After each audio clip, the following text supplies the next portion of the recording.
When I shook your hand, you stood straight like this and shook my hand. And when Modi ji shook your hand, you bowed down and shook his hand. नमस्कार, मैं विष्णु प्रसाद और आज हम बात करेंगे लोकसभा के speaker को हटाने के प्रोसेस के बारे में, जो संविधान में एकदम साफ लिखा हुआ है, लेकिन आम लोगों को शायद इसके बारे में कम पता होता है।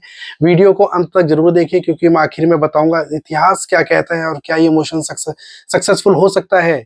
सबसे पहले स्पीकर कौन होता है? करंट समय में ओम बिरला इस समय लोकसभा के स्पीकर हैं। स्पीकर का क्या काम होता है? संसद की कार्यवाही को चलाना, हंगामा रोकना, अनुशासन बनाए रखना, कौन बोलेगा, कितनी देर बोलेगा, ये तय करना, नियमों की व्याख्या करना। स्पीकर सैद्धांतिक रूप से निष्पक्ष होता है, भले ही वह किसी भी राजनीतिक दल से आया हो।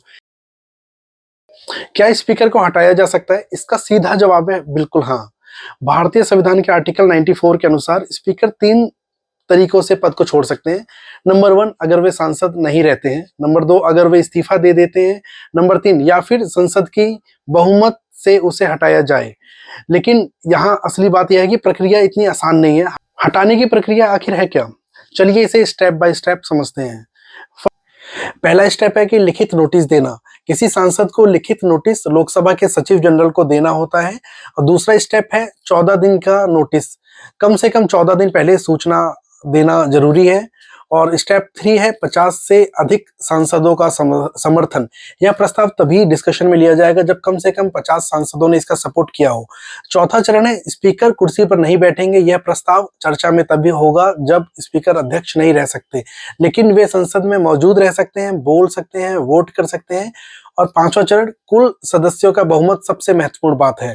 प्रस्ताव पास होने के लिए केवल उपस्थित सदस्यों का ही नहीं, बल्कि संसद में कुल सदस्यों का बहुमत चाहिए होगा। यही वजह है कि यह प्रक्रिया राजनीतिक रूप से काफी मुश्किल हो जाती है। क्या पहले कभी ऐसा हुआ है? इतिहास में 3 बार स्पीकर के खिलाफ ऐसा प्रस्ताव लाया गया है। गणेश वासुदेव 1954 में, हुकम सिंह 1966 और बलराम जाखड़ 1987। लेकिन तीनों बार प्रस्ताव असफल ही रहा। आज तक किसी भी लोकसभा स्पीकर को इस प्रक्रिया से नहीं हटाया गया है। पर आज ये इतना महत्वपूर्ण पॉइंट कैसे बन गया है? यह सिर्फ एक राजनीतिक घटना ही नहीं है, यह दिखाता है कि सरकार और विपक्ष के बीच तनाव कितना बढ़ चुका है, संसद की प्रक्रिया कितनी जटिल और संरक्षित है, पर संविधान कितना मजबूत है। आज भी कानून हटाने की अनुमति देता है, लेकिन व्यवहार में यह बहुत कठिन प्रक्रिया है।